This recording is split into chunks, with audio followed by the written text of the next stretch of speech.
Hello दोस्तों, आपने कभी सोचा है जो हम एक छोटी सी मेडिसिन या फिर टैबलेट लेते हैं तो हमारी बॉडी में जाके वो कैसे हमारी बॉडी में डिसॉल्व होती है और कैसे अपना एक्शन दिखाती है। तो दोस्तों आज हम इस माइक्रोस्कोपिक एडवेंचर का फुल टूर करेंगे। तो क्या आप ये जानने आखिरकार ये मेडिसिन हमारे बॉडी में जाके कैसे एक्शन करती हैं, कैसे जाके हमारी बॉडी में डिसॉल्व करती है और कैसे अपना एक प्रॉपर काम करती हैं। तो दोस्तों इस पे सबसे पहले होती है एंट्री गेट का, जो कि हम मेडिसिन लेते हैं, माउथ से लेते हैं, माउथ से सीधा हमारे स्टमक में जाती है। जैसे ही हम मेडिसिन मुंह में लेते हैं उसका पहला स्टॉपर दोस्तों पड़ता है वो हमारे स्टमक में पड़ता है। और दरअसल दोस्तों खेल यहीं से स्टार्ट होता है मेडिसिन का। स्टमक का एसिड और डाइजेस्टिव जूस मिलकर मिलकर दोस्तों टैबलेट को तोड़ने का काम करते हैं। बॉडी इसको अनलॉक कर रही है। इसके बाद दोस्तों नेक्स्ट प्रोसेस जो होता है वो होता है दोस्तों द ग्रेट ऑब्जर्वेशन, जो हमारे स्मॉल इंटेस्टाइन होते हैं। इसके बाद दोस्तों जो हमारे टैबलेट्स के जो पार्टिकल्स होते हैं वो टूट चुके होते हैं, तो दोस्तों मेडिसिन की एक्टिव पावर स्मॉल इंटेस्टाइन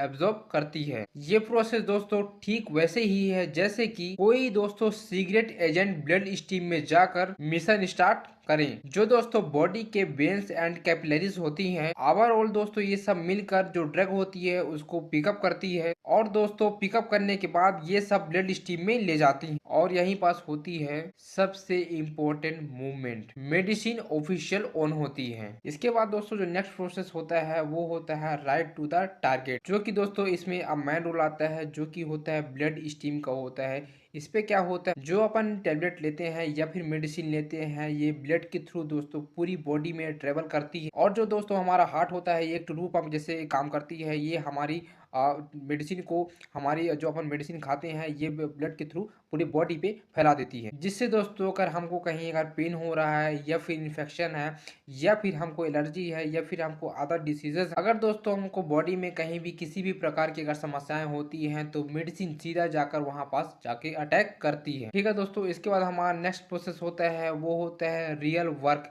अब देखते हैं दोस्तों मेडिसिन का अगर रियल वर्क होता है तो वो कैसे वर्क करती है। यहाँ से क्या होता है दोस्तों, जो एक्शन मोड होता है यहाँ से मेडिसिन की एक अपनी अपनी कहानी होती है, एक अलग अलग अपना एक काम होता है। जो कि दोस्तों अगर देखा जाए तो पहला होता है पेन किलर। पेन किलर में क्या होता है दोस्तों, ये सीधा जाके सिग्नल को जहाँ से पेन होता है वहां जाकर ये पेन को ये ब्लॉक कर देती है। या फिर दोस्तों अगर आप एंटीबायोटिक मेडिसिन लेते हैं जो कि बैक्टीरिया के केसेस में आपको ये मेडिसिन लेनी पड़ती है, तो दोस्तों ऐसे केसेस में अगर आप एंटीबायोटिक अगर लेते हैं तो अगर आपकी बॉडी में अगर बैक्टीरिया है तो ये मेडिसिन सीधा जाके उस फैक्ट्री को ही बंद कर देती है जहां से आपकी बैक्टीरिया की ग्रोथ होती है या फिर आपको ऐसे कुछ डिसीजेस देखने को मिलती है। या फिर दोस्तों अगर आपको फीवर वगैरह है, अगर आप फीवर वगैरह की आप मेडिसिन लेते हैं तो ये क्या करती है, ये मेडिसिन सीधा जाके हमारे ब्रेन को सिग्नल देती है, ठीक है, जो कि हमारे ब्रेन को कूल मोड पे कर देती है। ये सब दोस्तों काम होता है मेडिसिन का। मेडिसिन दोस्तों एक इंटेलिजेंट एक्शन अपना प्रॉपर वर्क करता है। जहां आपको प्रॉब्लम होती है मेडिसिन वहीं जाके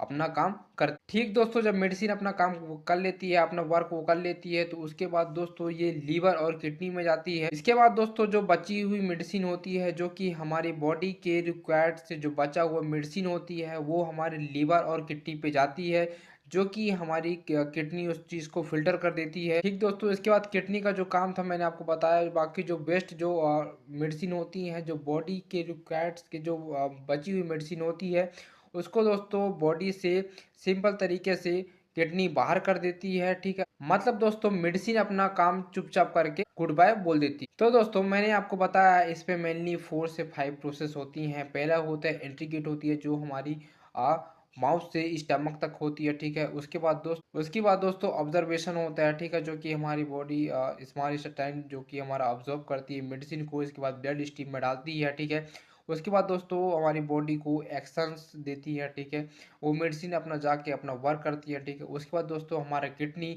उस चीज़ को फिल्टर करती है, जो वेस्ट मेडिसिन होती हैं उसको सिंपल तरीके से बॉडी से बाहर निकाल, बॉडी हमारी पूरी तरह से ठीक हो जाती है। ठीक है, जो भी आपको प्रॉब्लम होती है वो सॉल्व हो जाती है।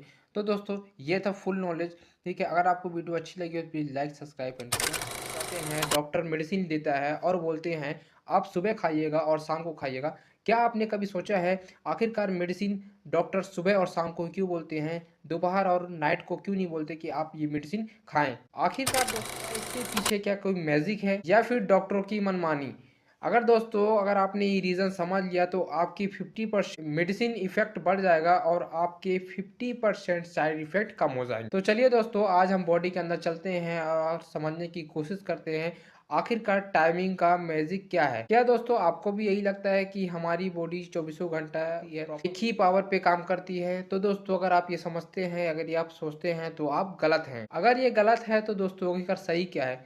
तो दोस्तों बॉडी एक जिसे हम सर्काडियन रिदम कहते हैं, जो कि दोस्तों ये क्लॉक को कंट्रोल करती है। बीपी का हाई होना या फिर लो होना, हार्ट का फास्ट वर्क करना या फिर लो वर्क करना, लीवर कम डिटॉक्स करना और लीवर कब कितना फास्ट वर्क करती है या फिर नहीं करती है, तो ये सब का ओवरऑल काम दोस्तों क्लॉक का रहता है। तो इस पे अब सबसे बड़ी बात यह है आखिरकार हमको मॉर्निंग पे ही टेबलेट खाने को डॉक्टर क्यों बोलते हैं? तो मैं आपको बता दूं, सुबह बॉडी लोडिंग मोड पे होती है, लीवर फुल एक्टिव होता है दोस्तों। सेकंड होता है हमारा किडनी किडनी जो कि फास्ट फिल्ट्रेशन करती है, और मॉर्निंग पे दोस्तों ब्लड फ्लो भी हाई होता है और डाइजेशन करने की भी क्षमता सुबह हमारी ज़्यादा होती है, जिससे हमारी मेडिसिन जल्दी एब्जॉर्ब होती है और जल्दी अपना इफेक्ट दिखाती है। ठीक है दोस्तों, जैसे कि मॉर्निंग पे डॉक्टर मोस्टली क्या क्या मेडिसिन लिखते हैं कि बीपी की हो गई या फिर थायराइड की हो गई या फिर डायबिटीज़ हो गया या फिर मल्टीविटामिन वगैरह हो गए। ठीक है, मोस्टली मॉर्निंग पर डॉक्टर यही प्रेफर करते हैं। अगर दोस्तों जो मॉर्निंग के टाइम पे जो मेडिसिन रहता है, अगर वही मेडिसिन अगर आप शाम को खाते हो तो इसका इफेक्ट अप्रोक्स 40 से 50% कम हो जाते हैं, जो कि आपकी बॉडी पे रिकवर होने का जो टाइमिंग रहता है वो और ज़्यादा बढ़ जाता है। इस कंडीशन में अगर आपकी टाइमिंग बढ़ती है तो डॉक्टर उस पर मेडिसिन का डोज बढ़ा देगा, जो कि आपके हेल्थ के लिए वो बिल्कुल नुकसानदायक होगा। ठीक है दोस्तों, आप चलिए समझते हैं कि आखिरकार इवनिंग में ही डॉक्टर क्यों बोलते हैं हमको मेडिसिन खाने के लिए। तो क्या होता है दोस्तों, इवनिंग में हमारी जो बॉडी होती है वो वही पावर पे का वर्क नहीं करती है। इवनिंग में हमारी बॉडी की जो क्षमता होती है वो कम हो जाती है, स्लो हो जाती है, जिसके कारण हमको बॉडी पे पेन होता है या फिर हमको इन्फ्लामेशन है या फिर हमको एसिडिटी वगैरह होता है या फिर ब्लड क्लॉटिंग का रिस्क दोस्तों शाम को बढ़ जाता है। इसलिए हमको डॉक्टर ओवरनाइट प्रोटेक्शन टैबलेट देती है, जैसे कि एसिडिटी के टैबलेट्स हो गए या फिर बीपी के टैबलेट्स हो गए या फिर पेन क्लियर हो गए। ठीक है, ऐसे मेडिसिन हमको शाम को डॉक्टर देते हैं। अब दोस्तों बात आती है आखिरकार हमको एनी टाइम मेडिसिन क्यों नहीं खाना चाहिए। क्या होता है दोस्तों, अक्सर आदमी क्या सोचता है, अगर सुबह का मेडिसिन अगर वो नहीं ले पाए तो वो शाम को ले लेते हैं या फिर वो दोपहर को ले लेते हैं। क्या आपको पता है वो ये सोच कर ले लेते हैं कि आखिरकार मेडिसिन खाएंगे तो वो हमारी बॉडी पे ही जाएगी। इसमें दोस्तों अधिकतर पेशेंट क्या करते हैं, अगर सुबह का मेडिसिन अगर वो भूल जाते हैं या फिर वो किसी कारणवश नहीं खा पाते हैं तो वो मेडिसिन वो दोपहर को खाते हैं या फिर शाम को खाते हैं या फिर रात को खाते हैं। ऐसे कंडीशन में क्या होता है दोस्तों, ये बिल्कुल गलत है।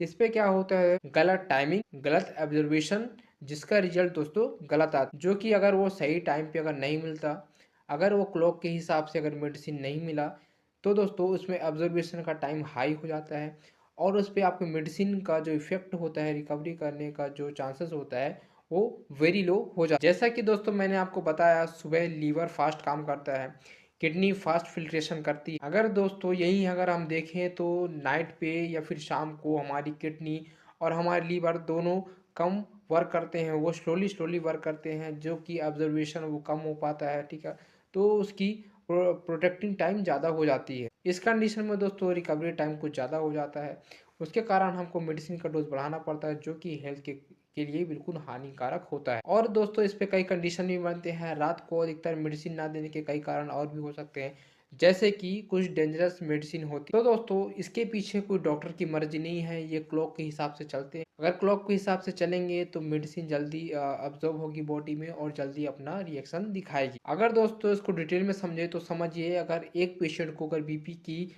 उसको मेडिसिन दी गई और उससे ये बोला गया कि आप इसको सुबह और शाम को मेडिसिन खाइए, बाकी पेशेंट ने क्या सोचा, मेडिसिन सुबह ना होकर अपन इसको शाम को खाते हैं, आखिरकार जाना तो बॉडी पे ही। इस कंडीशन में क्या होगा दोस्तों, बीपी कंट्रोल नहीं, उनकी डोज बढ़ानी पड़ेगी, जो कि उनके हेल्थ के लिए नुकसानदायक होगा और उनको कई सारी परेशानी देखने को मिल सकती है। तो दोस्तों ये सब चीज़ें आप ना करें। अगर आपको डॉक्टर अगर टाइमिंग देते हैं तो आप वो टाइमिंग का फॉलो करें, जिससे आपकी रिकवरी टाइम और जल्दी हो। अच्छा, अब इस पे बात आता है कि आखिरकार अपन इस चीज़ को फॉलो नहीं करते हैं तो और क्या क्या इसके साइड इफेक्ट हो सकते हैं। तो दोस्तों आप ये चीज़ का ध्यान रखें और इस चीज़ को फॉलो करें।